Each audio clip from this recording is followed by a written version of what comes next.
delirante y todo, pero está todo listo, tengo todo ordenado.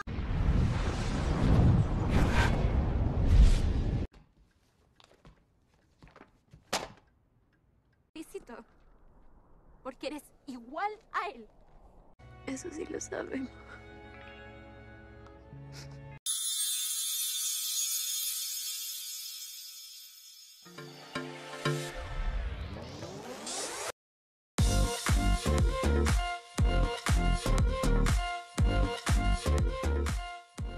Yo ho, kembali lagi di Cinema Channel Project. Film yang akan kita bahas alur ceritanya hari ini berjudul Desconectados. Dirilis tahun 2022, disutradarai oleh Diego Raguer. Para pemainnya ada Javier Contador sebagai Victoria, Jaimel Padel sebagai Rigoberto, Diana Amigo sebagai Angela, Jesu Haran sebagai Clara, Diego Rojas sebagai Julian, Jorge Zabaleta sebagai Vicente.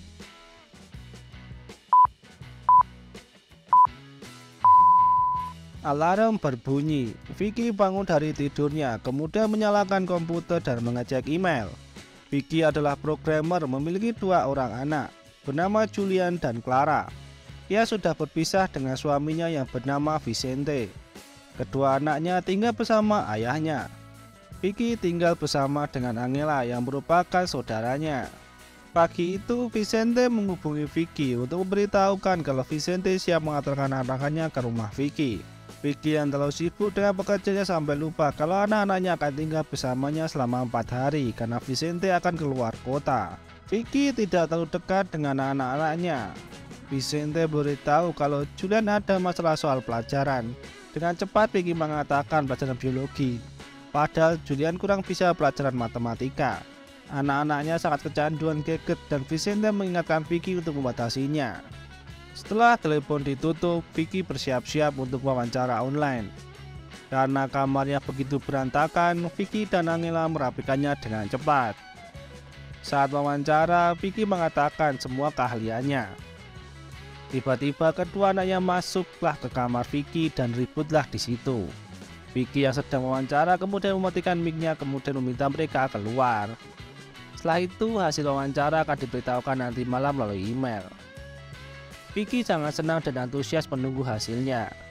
Vicky kemudian menemui anak-anaknya. Dengan riang gembira Vicky menyambut mereka, namun hanya Julian yang mau dipeluk sedangkan Clara tidak begitu suka. Vicky lupa dengan visa Vicente soal membatasi memakai gadget, karena di rumah itu mereka bebas memakai gadget. Di rumah itu sangat tergantung dengan internet. Vicky menunjukkan kamar untuk mereka, yaitu kamar Angela yang begitu berantakan. Bahkan lemarinya penuh berisi dengan komputer dan yang lainnya. Untuk pergi ke sekolah, Julia dan Clara disewakan sepeda. Namun karena belum tahu jalan ke sekolah, mereka meminta Vicky untuk mengantarkan ke sekolah. Saat sampai di sekolah, Vicky didatangi oleh guru Julian yang mengatakan kalau nilai matematika Julian dari tahun ke tahun terus menurun. Apabila nilai matematikanya tidak lulus, Julian tidak naik kelas dan harus mengulang 1 tahun lagi. Dengan gaya Vicky yang selengean, ia menunjukkan sebuah aplikasi yang bisa membantu Julian dalam hal matematika. Terlihat gurunya cukup jengkel dengan Vicky. Vicky selalu memesan makanan lewat online. Saat makan bersama pun mereka sibuk dengan gadget mereka masing-masing. Julian yang mencoba menggunakan aplikasi untuk belajar matematika tetap kesusahan. Vicky dengan tidak sabar terus mengecek emailnya untuk mengetahui hasil wawancaranya. Sedangkan Clara sedang video call dengan laki-laki yang dia sukai, yang dikenal melalui sosial media. Sedangkan di luar angkasa terjadilah badai matahari yang menghancurkan semua satelit dan membuat internet dan sinyal HP mati. Vicky dan yang lainnya mulai resah karena internet mati.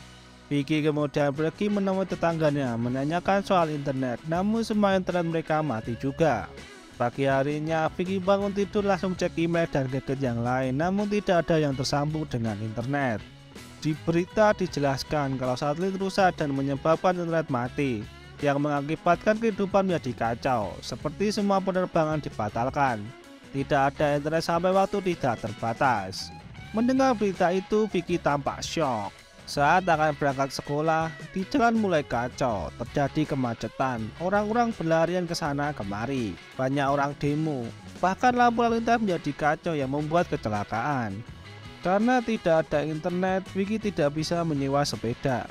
Hal itu tidak membuat Vicky menyerah. Ia kemudian merusak pengunci sepeda itu dan diikuti Julian dan Clara yang membuat mereka bisa menggunakan sepeda. Vicky bukannya ke sekolah, malah ke perusahaan. Karena tidak ingin sepedanya diambil orang, mereka membawa sepedanya masuk. Vicky bertemu dengan Susan, saingan Vicky untuk pekerjaan itu. Saat Vicky menanyakan soal hasil wawancara yang dikirim ke email, Vicky diminta menunggu sampai internet menyala. Vicky yang kebingungan terkejut saat tahu Julian dan Clara tidak ada. Dengan cepat ia mengejarnya. Clara marah karena Vicky lebih mementingkan pekerjaan di kondisi yang kacau itu. Mereka juga tidak bisa ke sekolah karena sudah terlambat. Vicky terlantar karena tidak ada internet, sedangkan Clara dan Julian merasa terlantar karena tidak ada ibu. Vicky menenangkan mereka dan mengajak mereka mencari makan. Di supermarket, suasana tampak kacau. Karena tidak bisa menggunakan kartu, orang-orang mengambil barang tanpa membayarnya. Mereka kemudian ikut-ikutan mengambil barang-barang di sana. Pagi berikutnya, Vicky bangun langsung mengecek email yang masih belum bisa. Vicky mulai tampak stres dan mulai menghitung berapa hari tidak ada internet. Saat sarapan, mulai ada perbincangan di meja makan membahas soal internet yang masih mati. Vicky mengantar Julian dan Clara ke sekolah. Saat melihat guru Julian, Vicky dengan cepat kabur. Saat di lobi apartemen, Vicky melihat papan pengumuman yang kosong dan berpikir untuk merubahnya sebagai papan informasi agar orang-orang bisa saling membantu dan berbagi informasi. Sedangkan di sekolah, Julian terlihat kesulitan saat pelajaran matematika. Vicky menempelkan pesan bahwa dirinya butuh guru matematika. Seorang nenek mengatakan kalau Rigoberto di apartemen nomor 77 bisa membantunya. Vicky kemudian menemui Rigoberto yang ternyata ia pernah juara Olimpiade Matematika. Vicky meminta Rigoberto untuk mengajari Julian. Awalnya menolak, setelah tahu nilai rata-rata yang dimiliki Julian, ia kemudian mau mengajarinya.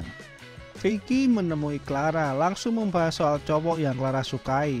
Vicky hanya ingin mengobrol soal kehidupan Clara, karena selama ini mereka hanya berkirim pesan dengan meme bodoh tanpa memberi nasihat secara pribadi. Tanpa kehabisan ide, Vicky ngobrol dengan Clara seolah-olah melalui voice note. Awalnya Clara menganggap itu konyol, namun karena Vicky berusaha terus, akhirnya Clara menceritakan tentang laki-laki yang ia sukai itu. Laki-laki itu bernama Tommy, seorang peselancar, tinggal di Arica, yang Clara kenal lewat Instagram. Vicky memberitahu kalau Julian akan belajar dengan Rigoberto dan ia punya telepon rumah yang mungkin bisa digunakan untuk menghubungi Tommy. Julian pulang dengan lesu karena Rigoberto tidak mau mengajarinya. Vicky akan menemuinya. Sebelum itu, Julian mengatakan kalau Rigoberto pergi ke tokonya. Rigoberto memiliki toko perkakas. Vicky kemudian pergi ke toko perkakas itu, memohon untuk Rigoberto mengajari Julian, namun ia tetap tidak mau. Sampai Vicky menawarkan untuk barter waktu. Vicky akan menjaga tokonya, ia mengajari Julian. Sudah seperti itu pun Rigoberto tetap tidak mau.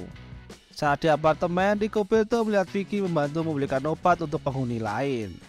Hari keempat, tanpa internet. Vicky masih mencoba mengecek emailnya. Saat akan pergi, Vicky menemukan surat dan permen dari Rigoberto yang berisi untuk datang ke tokonya. Vicky menjadi penjaga toko itu. Rigoberto memberitahu kalau pelanggannya kebanyakan datang untuk mengobrol. Vicky meyakinkan Rigoberto bahwa ia akan melakukannya dengan baik. Rigoberto mulai mengajari Julian dengan memberikan buku yang berjudul Matematika untuk Pemula. Julian datang dengan Clara, karena Clara ingin meminjam telepon rumah milik Rigoberto. Selagi Rigoberto mengecek PR Julian yang masih banyak salahnya, Clara kebingungan cara menggunakan telepon itu. Rigoberto kemudian mengajari cara memakainya dan Clara bisa ngobrol dengan Tommy. Hari ke hari berlalu, Julian masih belajar dengan Rigoberto. Di hari yang ke-15 tanpa internet, Vicky mulai menyimpan HP-nya. Clara sering menghubungi Tommy. Mulai suka membaca buku. Rigoberto mulai senang saat melihat Vicky melayani pelanggannya. Vicky mengadakan makan bersama Rigoberto. Saat di radio ada musik yang mereka sukai, mereka semua menari dan menyanyi bersama. Vicky makin terlihat dekat dengan anak-anaknya. Saat di toko, Vicky dihampiri oleh Angela. Ia memberitahu kalau ada info tentang satelit yang selamat dan mengirimkan sinyal internet di daerah Belen. Vicky sangat senang mendengar hal itu karena Vicky ingin tahu hasil wawancaranya. Namun jarak dari tempat Vicky adalah 2.500 km. Angela mengatakan bagaimana kita ke sana, tidak ada penerbangan.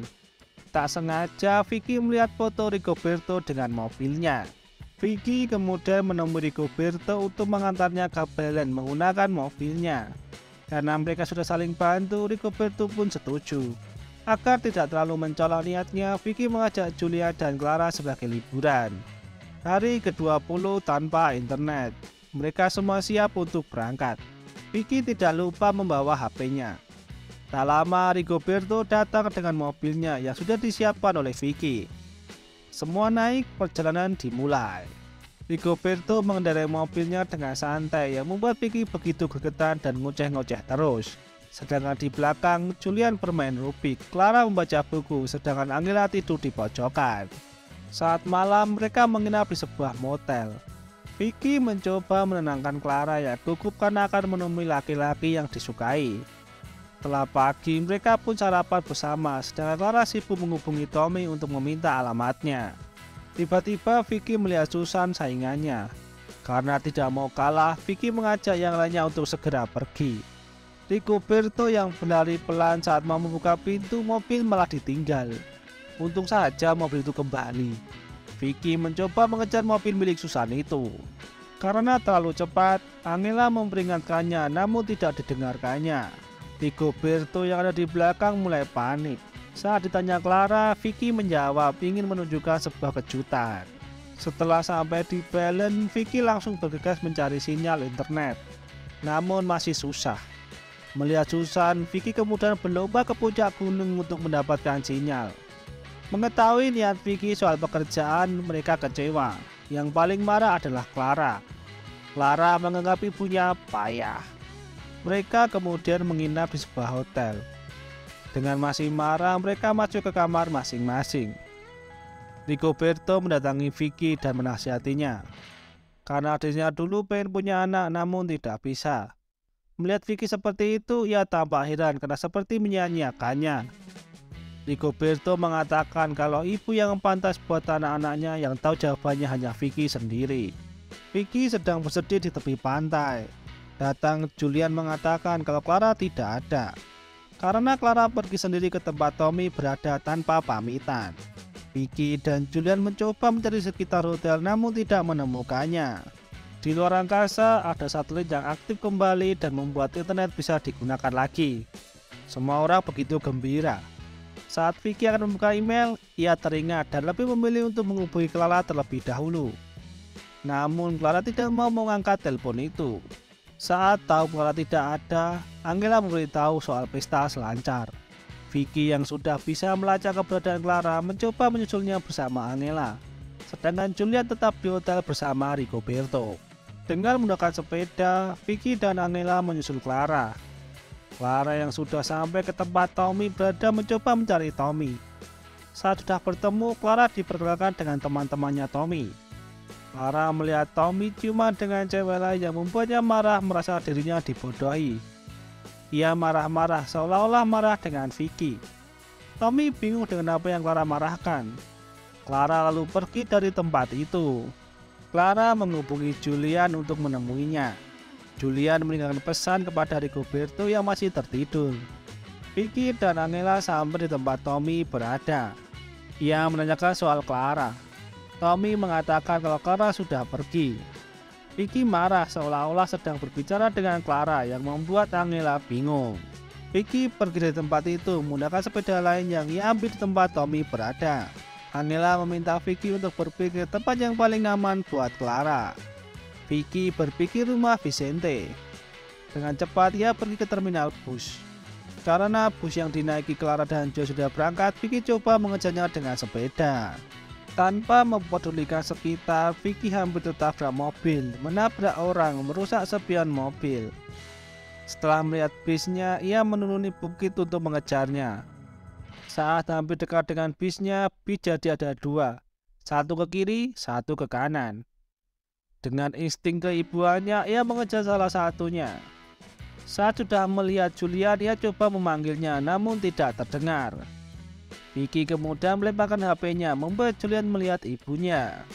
Vicky menghentikan bus itu dengan berhenti di depannya yang membuat sopirnya kaget. Vicky mengungkapkan kesalahannya, menceritakan kalau saat internet mati ia merasa terhubung dengan Clara dan Julian. Vicky juga mengakui kalau dirinya kacau yang membuat dirinya merasa ibu terburuk. Setelah itu mereka berbaikan yang membuat penumpang bus memberikan tepuk tangan. Rigoberto kemudian membawa jendela di mobilnya. Setelah itu mereka semua pulang dengan gembira. Vicky semakin dekat dengan Julian dan Clara. Vicky mendapatkan pekerjaan yang ia impikan itu. Ia juga memperkenalkan Julian dan Clara kepada bosnya. Ia mengatakan kalau anaknya adalah prioritas. Mendengar itu bosnya senang karena di perusahaan itu anak juga prioritas. Setelah itu semua kumpul di sekolah Julian untuk mengetahui kelulusan Julian. Walaupun hasil matematikanya tidak begitu bagus, namun Julian tetap lulus, yang membuat semua orang senang.